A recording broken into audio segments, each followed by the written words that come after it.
ITQ 인터넷 2019년 1월 C형 기출문제 풀어보겠습니다. 인터넷 윤리 부문 문제 1번과 2번 문제는 보통 상식선에서 풀 수 있는 문제들이 출제되고 있죠. 안전한 메일 이용 방법으로 옳지 않은 것을 묻고 있습니다. 메일 보낸 사람을 확인하는 습관은 좋죠. 첨부 파일의 확장자를 확인하는 것만으로 문제가 100% 예방되지는 않겠습니다만 실행 파일인지 혹은 사진 파일인지 확장자 유형을 먼저 확인해 두시는 습관은 좋습니다. 가급적이면 메일 본문에 포함되어 있는 링크는 클릭하지 않는 것이 좋죠. 매크로 포함 여부를 확인하는 것은 좋습니다만 해당 첨부 파일을 클릭 먼저 하는 것은 바람직하지가 않죠. 정답은 3번입니다. 문제 2번 컴퓨터 범죄의 유형에 해당하지 않는 것을 묻고 있는데요. 2번과 3번, 4번은 한번 읽기만 해도 정답이 아닌 것을 알 수가 있습니다. 웹하드에서 동영상을 다운로드 받는 행위. 요즘 웹하드에서 음란물 불법 동영상들이 문제가 되고 있습니다만 합법적인 웹하드라는 것도 얼마든지 있기 때문에 웹하드에서 동영상을 다운로드 받는 행위를 컴퓨터 범죄의 유형이라고만 할 수는 없습니다. 정답은 1번입니다. 문제 3번 제38회 황금 촬영상 수상자 선정 작품을 알아내는 문제입니다. 최우수 나무 주연상부터 촬영 감독이 선정한 남자 인기상까지 수상한 해당 작품명을 알아내 주시면 되겠습니다. 네이버에서 제38회 황금 촬영상 검색해서 결과 보겠습니다. 2018년 수상 정보가 있고요. 오른쪽 전체 보기 클릭합니다. 최우수 나무 주연상은 김윤석씨가 수상했고요. 해당 작품명은 1987입니다. 최우수 나무 조연상은 김동욱씨가 수상했고요. 신과 함께 죄와 벌입니다. 촬영 감독이 선정한 인기상 중에서 남자 배우는 이재훈씨가 수상했고요. 해당 작품명은 I Can Speak입니다.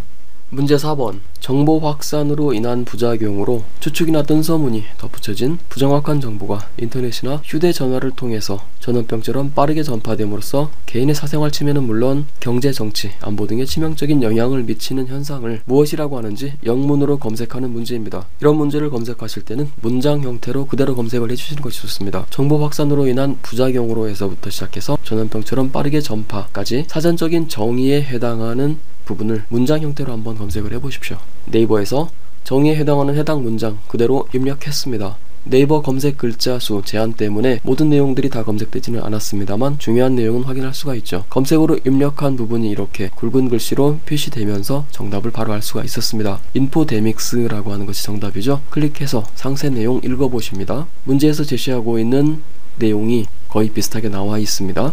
그리고 출처는 지식경제 용어사전입니다. 신뢰할 수 있는 페이지가 확실하죠. 해당 페이지에서 마우스 오른쪽 버튼 클릭하시고요. 속성 선택하십니다. 그리고 주소 부분에 있는 이 주소를 그대로 복사해서 답안 파일에 붙여 넣어 주시면 됩니다. 개인적인 의견이 들어갈 수 있는 페이지는 정답으로 인정하지 않습니다. 위키 백과사전이라든지 카페, 지식인 이런 출처는 답안으로 제출하시면 안됩니다. 지금 보시는 것처럼 지식백과 페이지에 사전 출처 정도 또는 뉴스 정도의 신뢰할 수 있는 출처 자료를 답안으로 제출하셔야 되는 점 꼭 유의하시기 바랍니다. 문제 5번입니다. 2018년 9월 중 주택 매매시장 소비심리지수가 가장 높은 지역의 부동산 소비자 심리지수를 묻고 있습니다. 먼저 2018년 9월에 주택 매매시장 소비심리지수가 가장 높은 지역을 먼저 알아내야 되겠죠. 그런 다음 해당 지역의 부동산 소비자 심리지수를 검색하시면 되겠습니다. 주택 매매시장 소비심리지수라고 검색해서 어느 기관에서 관할을 하는지부터 알아내도록 하겠습니다. 해당 검색어 입력하시고요. 결과 중에서 뉴스 자료로 압축합니다. 해당 소비심리지수는 국토연구원에서 관할하는 것을 알 수가 있습니다. 국토연구원 검색어를 입력해서 해당 기관의 홈페이지 주소를 알아냅니다. 주소 나와있죠? 접속하겠습니다. 국토연구원 페이지에 아래로 내려보시면 부동산 시장 소비심리지수라고 있습니다. 이곳 클릭하십시오.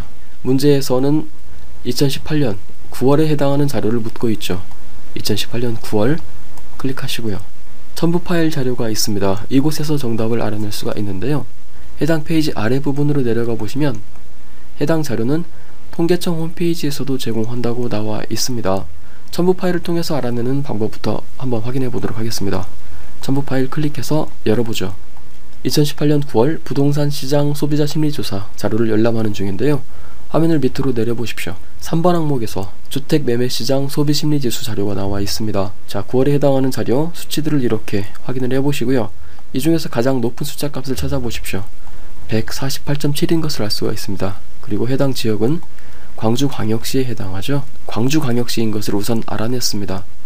그러면 다시 화면을 위로 올라가서 우리가 최종적으로 알아내고자 하는 부동산 시장 소비 심리지수 자료를 이제 확인해야 되겠죠. 역시 기간은 2018년 9월에 해당하겠고요. 해당 지역은 방금 알아냈던 것처럼 광주광역시입니다. 정답은 128.3인 것을 알 수가 있습니다. 계속 이어서 다른 방법으로 알아내 보도록 하겠습니다. 네이버 검색란에 통계청이라고 입력해서 해당 기관의 홈페이지 주소를 알아냅니다. 홈페이지 주소가 나왔으면 접속하겠죠.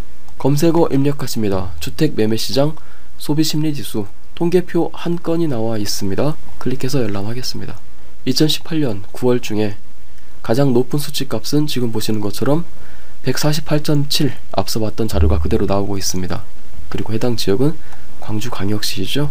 이렇게 지역을 알아냈으면 이제 계속 이어서 부동산 시장 소비심리지수를 계속해서 검색하시면 되겠죠. 이번에는 통계청 검색란에서 부동산 시장 소비심리지수라고 바꿔서 검색을 하십니다. 나오는 결과 중에서 통계표가 이렇게 바로 보이죠. 클릭해서 자료를 열람하는데요. 2018년 9월 광주광역시의 포인트를 확인해 보시면 128.3 역시 앞선 첨부 파일에서 봤던 것과 결과가 똑같이 나옵니다. 문제 6번부터 8번까지는 가로세로 검색하는 문제입니다. 문제 6번부터 보겠습니다. 남사당 놀이의 둘째 놀이라고 하고요. 사발이나 대접 따위를 2뼘가량의 막대기나 담뱃대 따위로 돌리는 묘기를 이른다고 합니다. 이 놀이의 이름을 검색하는 것인데요. 두 글자네요. 이 놀이의 사전적인 정의에 해당하는 부분, 사발이나 대접 따위를 에서부터 시작해서 담뱃대 따위로 돌리는 묘기까지 이렇게 문장 형태로 검색해 보겠습니다. 네이버에서 해당 정의에 해당하는 부분 문장 형태로 입력했고요. 결과 중에서 지식백과로 압축하겠습니다. 검색어로 입력한 내용들이 상당 부분 일치하게 나오는데요. 정답은 번화인 것을 알 수가 있습니다. 문제 7번 벌어져서 틈이 있다는 뜻의 우리말을 검색하는 것인데요. 문제 6번의 정답이 번화, 즉 버자로 시작했고요. 문제 7번은 버자로 시작하는 네 글자를 검색해 주시면 되겠죠. 네이버 첫 페이지에서 벌어져서 틈이 있다 검색해서 결과를 보니까 버성기다 라고 나오죠. 버자로 시작하는 것도 일치합니다. 문제 7번의 정답은 버성기다 입니다. 문제 8번 음과 양이 서로 화합하면 그 기운이 서로 어우러져 상설을 램을 이루는 사자성어를 검색하는 문제입니다. 문제 7번의 정답이 버성기다로서 세 번째 글자가 기자였죠. 따라서 사자성어 두 번째 글자는 기자여야 되겠죠. 음과 양이에서부터 시작해서 상설을 램까지 검색해 보겠습니다. 역시 어학사전 결과가 바로 나오고요. 정답은 화기치상입니다. 두 번째 글자가 기인 것도 일치하죠. 문제 9번부터는 실용검색 문제입니다. 지하철 노선 경로 찾기 서비스를 이용하는데요. 대구 원대역에서 교대역까지 지하철로 가는 경로를 검색해서 전체 화면을 캡처해서 답안 파일에 붙여 넣어 주시는 문제이고요. 이때 중요한 것은 이미지의 크기는 150mm 곱하기 100mm가 되어야 되겠습니다. 가로 세로를 말하는 것이죠. 포털 사이트에서 지도 메뉴 선택하십시오. 지하철을 묻고 있기 때문에 지하철 항목을 선택하셔야 되겠죠. 대구 지하철 선택하십니다. 출발지 먼저 입력하는데요. 원자만 입력하시면 원대역을 선택할 수 있도록 되어 있고요. 도착지는 교대역이었습니다. 역시 교자만 입력하면 교대역을 선택할 수 있게 되어 있습니다. 경로가 바르게 선택이 되어 있다면 지하철 길찾기 선택해서 결과를 보죠. 화면 오른쪽에 이렇게 지하철 노선도 결과가 보이고요. 키보드에서 Alt 프린트 스크린 키 눌러보십시오. Alt 키와 함께 키보드 인서트 키 바로 위에 있는 프린트 스크린 키를 함께 눌러주시면 됩니다. 아직 화면에는 변화가 없습니다만 클립보드에는 저장이 되어 있는 상태이고요. 이렇게 답안 파일로 옮겨오신 다음에 문제 9번의 정답 부분에 마우스 오른쪽 버튼 클릭하신 다음에 붙이기 선택해 주시면 되겠죠. 방금 전 복사했던 이미지 파일이 붙여 넣어지고요. 불필요한 부분 제거하겠습니다. 해당 그림 선택하신 다음에 메뉴에서 자르기 버튼 클릭하십시오. 그리고 이렇게 경계를 드래그해서 불필요한 부분들 제거해 주시면 되겠고요. 문제에서는 경로 검색 화면이 이렇게 포함이 되도록 캡처를 하라고 있기 때문에 바른 형태의 캡처가 된 것을 알 수가 있고요. 이제 그림의 크기를 조정하겠습니다. 해당 이미지 더블 클릭해 보십시오. 크기를 지정하도록 되어 있죠. 먼저 너비는 150mm로 지정하라고 되어 있고요. 높이는 100mm 지정하라고 되어 있습니다. 바르게 지정했다면 반드시 크기 고정에 체크를 해 두셔야 나중에 실수로 이미지의 크기를 바꿔버리는 문제를 막을 수가 있겠죠. 설정 버튼 클릭해 주시면 문제 9번의 풀이가 끝납니다. 문제 10번입니다. 우정사업본부는 교류가 있는 국가와 친선을 위해서 공동우표를 발행하고 있다고 합니다. 2019년에 공동우표를 발행 계획인 국가 두 곳을 검색해서 적어주신 문제입니다. 인터넷 포털 사이트에서 우정사업본부 그리고 공동우표 검색해 보겠습니다.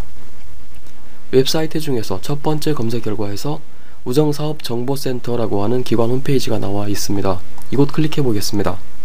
오른쪽 끝에 있는 검색 메뉴 활용하는데요. 공동우표 입력합니다. 화면 중간쯤에 내려가 보시면 우정사업본부 공고로서 기념우표 발행 사전 공고라고 하는 자료가 있습니다. 클릭해서 열람해보죠.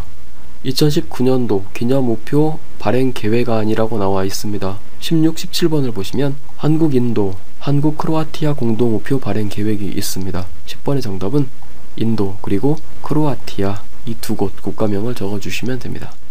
문제 11번입니다. 2019년 피파 프랑스 여자 월드컵 조별리그에서 대한민국과 같은 조에 있는 아프리카 국가의 피파 여자 축구 랭킹 2018년 12월 7일 기준 자료를 검색하는 문제입니다. 프랑스 여자 월드컵 조별리그에서 우리나라와 같은 조에 있는 아프리카 국가명을 알아내야 되겠죠. 그런 다음 해당 국가의 피파 여자 축구 랭킹 자료를 검색해 주시면 되겠습니다.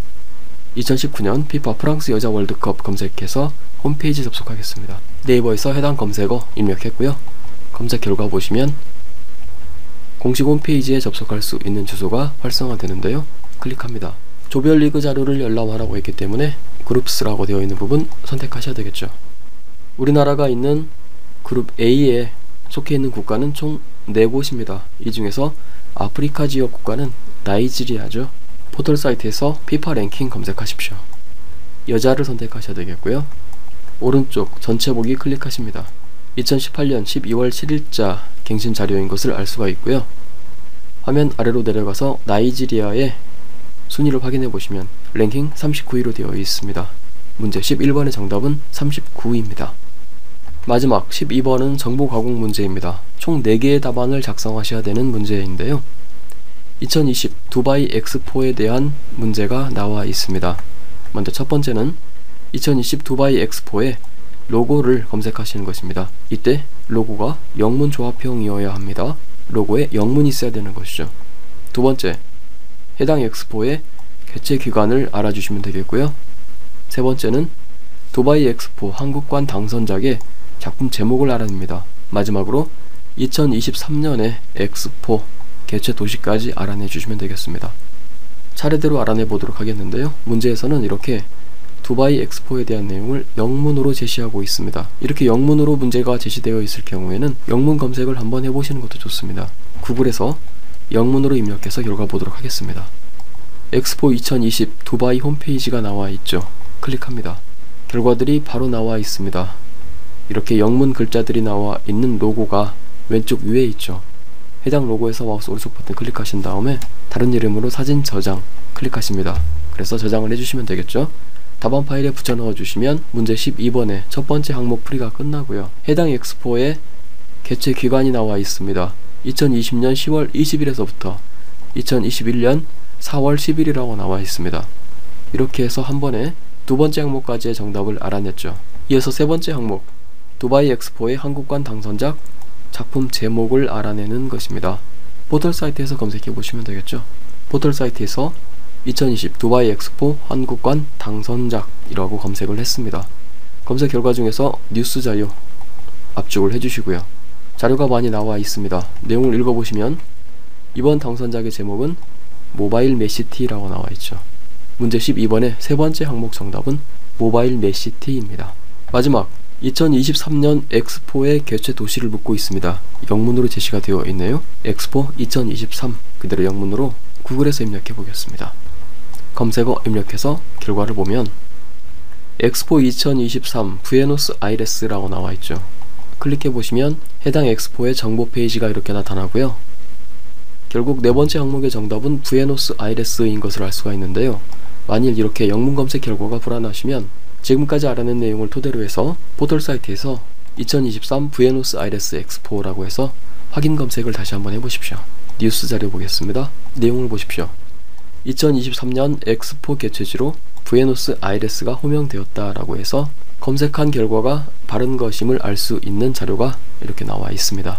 문제 12번 네 번째 항목의 정답은 부에노스아이레스입니다. 이렇게 해서 문제 12번까지 풀어주시면 모든 풀이가 끝납니다.